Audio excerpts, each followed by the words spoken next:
Controlling your dreams has always been interesting to me. It's always felt like that one way to break the barrier between being a human and being a superhero. After hours of searching, I finally found someone who has the knowledge of lucid dreaming, and here's the interview. I hope you enjoy. Alright, man. Well, firstly, welcome on the podcast. This is gonna be the 4th episode, I believe. And would you like to introduce yourself? Yeah. So I'm Voidway Explorer, formerly known as Just Philip in some places. I've been doing lucid dreaming YouTube for about 2 years now, and I've been lucid dreaming for about 3.5 years. Yeah. And, yeah. Yeah, that's amazing, man. So let's just get straight into the question. And first off, the reason why I even, got into, this subject of, lucid dreaming and stuff is, I had, a really, really weird, string of, dreams where, I was, dying and stuff, And it wasn't just, normal, oh, yeah, I died myself. It was, brutal, deaths of mine. I remember, inside of this, one dream. I'm not sure if there's, too much information or anything, but, I was being, tortured by the cartel, and then, I died, and, I felt my entire body, buzzing. Then I woke up, So that's how I really got into it. And I feel like if I started lucid dreaming, I can control those dreams, and I can understand what those dreams mean, Yeah, definitely. I know a lot of people who've gotten into lucid dreaming solely to deal with nightmares like that. It is pretty common. Oh yeah, I get that, man. Yeah, so let's just get straight into it. How'd you get into lucid dreaming? I had a friend, recommended to me. He actually, has a channel of his own now, but he's not really that active. Well, technically I first, kind of understood it through, other YouTube channels, but they were kind of, really, misinformation oriented. They weren't really that accurate. But then I, met this guy, and he got me into the real stuff. Is there a lot of misinformation when it comes to, lucid dreaming? Yes, it's actually very common. Some of the much bigger Discord servers and channels, they even subreddits and everything, they have a lot of wrong stuff that could damage your experience with it. What do you think is the most common type of misinformation when it comes to lucid dreaming? Mostly stuff regarding the techniques. People think that the technique mild mnemonic induction of lucid dreaming, it's just repeating a mantra, and people think that wild, initiated lucid dreaming, it causes sleep paralysis. But also there's a lot of stuff on the inside of dreams, you can't kill dream characters, you can't look in mirrors, even though you can, do all that stuff and be fine.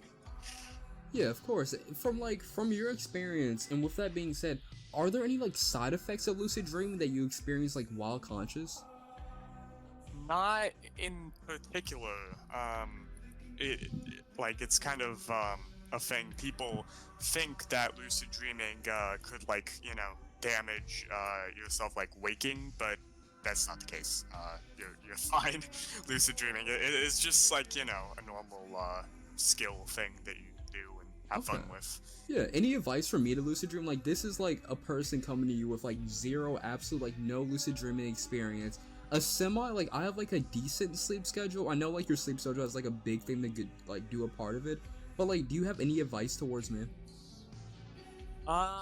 So before I would get on to doing actual techniques mnemonic-induced lucid dreaming, I would make sure that your dream recall is consistent. You know what dream recall is? No, I don't. Okay. Dream recall is how well you can remember your dreams throughout the day. And it's another sub-skill that you learn, and I would get started on that before anything else, because dream recall is important for the majority of techniques, especially the better ones, rather than the worse ones. Dream recall is important, really important, and you can kind of kickstart it by getting a dream journal. So writing down your dreams, and you can do other stuff like intention setting and delving. Those are some terms that Okay, okay. people have created. So just like walk me through it. After I get done doing like journaling, like dream journaling and stuff like that, what is like my next step? Do I just like start laying in bed and start like trying to practice those techniques, or like what do you think is like the best way I can like step by step guide they could possibly give? So after you're done with recall, well, done with recall. Honestly, you should be doing recall like all the time. Once you start recall practice, you should just keep doing it. Once you get, I guess, like one dream recall a night, I'd recommend starting out with mild mnemonic induction of lucid dreaming, which is a fairly like simple technique. It's based on memory aids. And like memorizing that you want to get lucid, memorizing that intention. Yeah. Yeah, and it's kind of a step-by-step thing. I have tutorials on it, and there are some guides from good people. If you're like checking for a written guide, I would recommend seeing Exploring the World of Lucid Dreaming by Stephen LaBerge. He's the guy who wrote the technique, and the original technique is in that book. Okay. So earlier, okay, firstly I really appreciate that, but earlier you said that most people, well, some people they lucid dream to like escape like nightmares and stuff like that. How does that work? Let's say somebody's in like a bad mental space, right? If they lucid dream, would that like mental space come back to haunt them and affect their experience? I feel as though, like the inside of dreams, dream control, it's not based on expectations or anything. It's like if you think of something, it won't happen. It's just if you intend for it to happen and if you like associate it with something that's happening. And there's a whole like set of stuff that works with dream control. Dream control is kind of like perception based, which is a bit hard to explain. No, I understand. But really, it shouldn't be like a huge problem if you're in a like poor mental state while you get lucid. If anything, getting lucid could cheer you up from that state. Yeah, I understand it, man. Yeah, I really appreciate that. Yeah, with me personally, I want to like try to dive like more into the community. You know, I haven't started like any steps. But from me talking to you, and from like, well, first I'm gonna be asking about some of your experiences more that we get into the podcast and stuff. But now I'm gonna start like journaling everything, you know. And I think that will like really help me just become like a beginner in lucid dreaming, you know. Yeah, I think like all of my dream journals compared over the years, I think it's added up to like 1,000 or something dreams journal. Oh wow. It gets that's crazy. Gets long. Man. So talking about that, tell me about like some of your dreams, you know? So, what I've been doing more recently, are these things in lucid dreams called persistent realms. I lucid dream every night, so it's easy to, like, get onto something when you're lucid. So these things called persistent realms, and they're basically worlds that you consistently, like, come back to when you get lucid. With their own like plot lines and everything. I've been kind of like getting onto that. I have this plot line set up, and I always go back to it and check some stuff out with different dream characters. Oh, that's really cool. Yeah, that's kind of what I've been occupied with in my lucid dreams. Yeah, that's really cool. If you don't mind me asking, can you share like some of the characters, or is it just like all personal stuff that has like really deep meaning to you, or is it just like some silly stuff also? Nah, it's kind of like just fun, and there's some cool concepts involved, like time traveling. Time travel, okay. Yeah, so these characters are like there's one, Kashe, it's based off a Russian tale, Kashe the Immortal. So there's this character, Kashe, and she does all this stuff with, the so-called cult that is in the PR. It's like a, organization that we all fight against. Yeah. So, yeah, she kind of gets up to trying to stop the cult and everything. Yeah, so like your lucid dreams, they just like constantly follow this like one character over and over again, and it like creates So it's not like one character. There are a bunch of characters. There is like AK.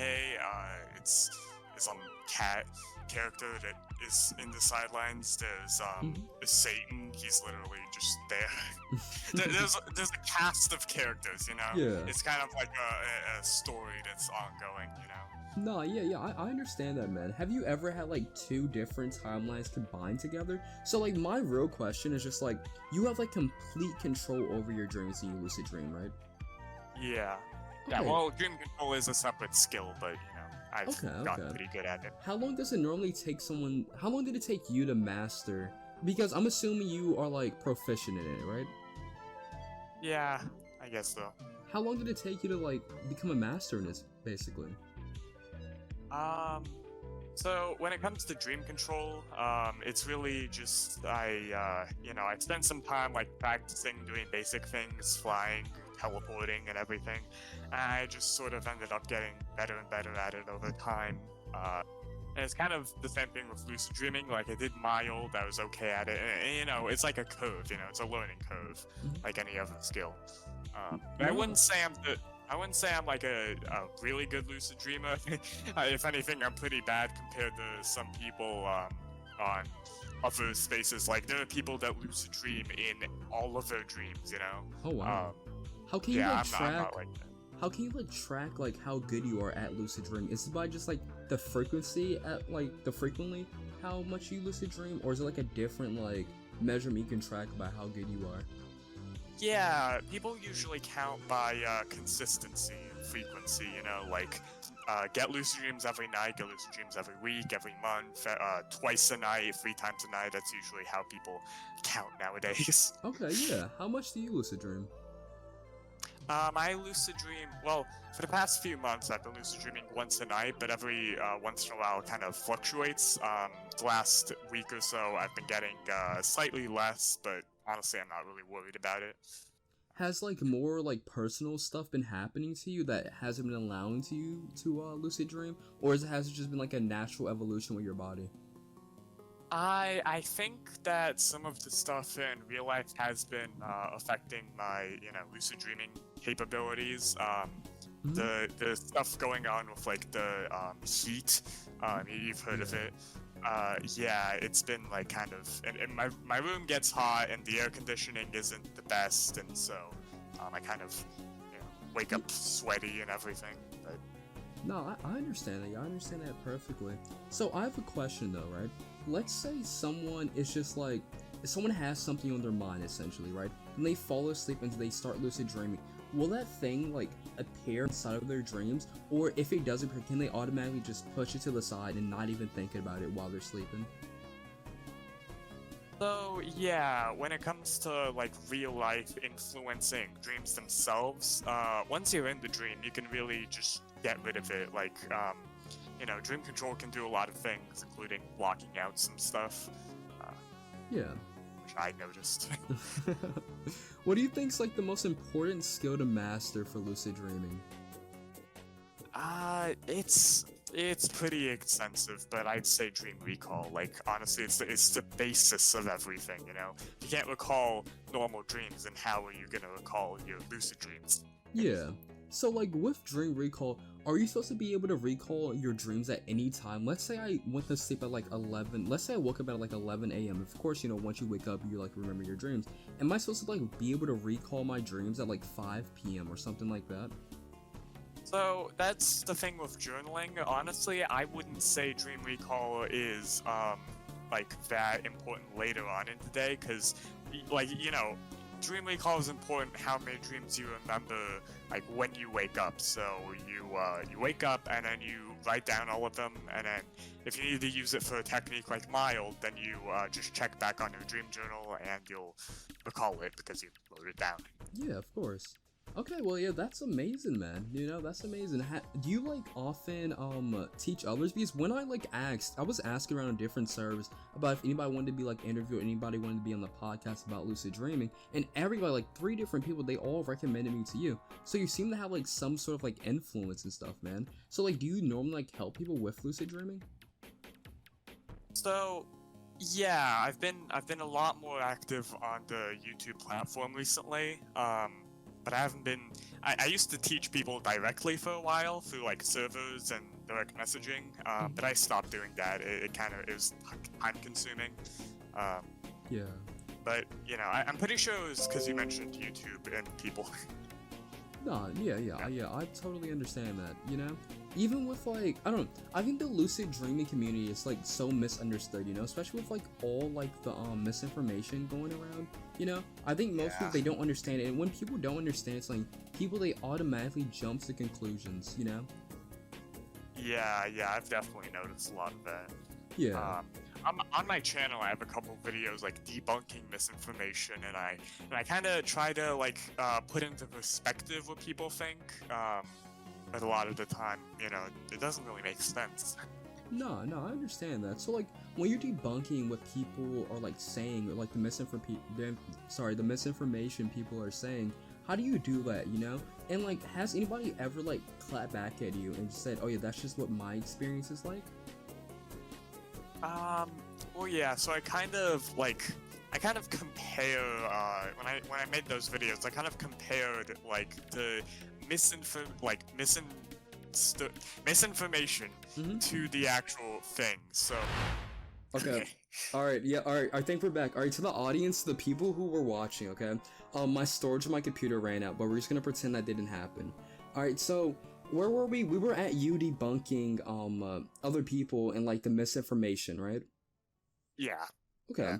Well, go ahead. But to be honest, it's less about people like specifically. I don't like to call like people out because it kind of just creates drama. I more or less focus on, you know, the subject matter. Yeah, I understand that. I feel like for it not to become like a toxic community, I feel like, well, I respect the way you do it, you know, because when people call people out, it's like much more personal, you know? But with you just like focusing on the subject matter, being like constructive with the way you call people out, because I checked out some of your videos and stuff, you know? With you being constructive with the way you call people out, it's like a sense of like respect, you know? It's kind of just like we both have a passion for this one thing, but I feel like you're kind of like demonstrating it wrong, you know? Yeah, exactly. Yeah. Yeah, I feel like more so because I've been looking into like the lucid dreaming community for a while. I remember like a couple years ago, I used to just like sit back and just watch this one YouTuber. I forgot their name though, and like I thought lucid dream was like a really like interesting but also strange thing, you know, because there was just so much misinformation and there was like so much information in general, you know, it just felt overwhelming. But when I just like can sit down with a person like you can like sit down and like explain it to me, you know, it's just like it's like really it's really respectful, you know. I've been seeing on Amazon like these lucid dreaming masks, you know, where like every so often it like shines like a red light in your eyes and it makes you lucid dream. What's like your opinion on those? Well, I think it depends on the masks themselves. So, to be clear, they aren't like for inducing lucid dreaming like by themselves. The point of the masks is to assist with lucid dreaming techniques, right?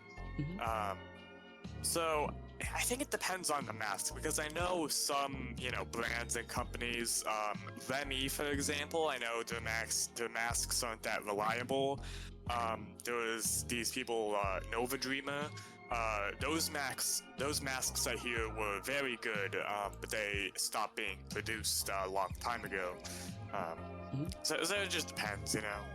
Do research into it. I understand that. Do you think there's like any misleading products online considering like lucid dreaming, you know? Yeah, there is a lot of scams, especially when it comes to lucid dreaming pills. There are a lot of scams. Pills? Like there's some lucid dreaming pills. Like they're prescribed stuff. There's prescribed stuff that helps with lucid dreaming, like on a side thing. But those are prescribed, and it's, you know, illegal to take it without. But there are other stuff like these ginger pills you can find on Amazon. They're just scams. They don't do anything other than. No, I never heard of them before, you know. That's amazing. I'll definitely look out for them.